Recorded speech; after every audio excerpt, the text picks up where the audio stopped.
Вот, были... Ну, вы сами понимаете, что как только организовалась какая-то группа людей, которые... Но там появлялся человек, который... Там, да, и мы знали этих людей. Вот. Скрыть было очень сложно.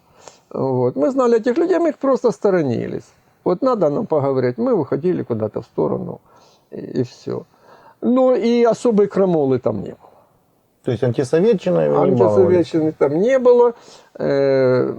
Евреи люди помиркованные, вот, они этим не занимались. И один, в общем-то, тоже не глупый человек, он научил меня. Он говорит, ты знаешь, ты сколько получаешь стипендию? Я говорю, ну, 17 гривен, то есть 17 рублей 50 копеек. Он говорит, вот ты выдели из этой стипендии 3 гривны и купи хорошую книгу. Ну, такие цены были. 3 гривны, купи хорошую книгу. Возьми ее, обверни ее калькой, чтобы она не пачкалась. И читай ее углом. В смысле, не раскрывать? Не раскрывать блок, чтобы она была новой все время.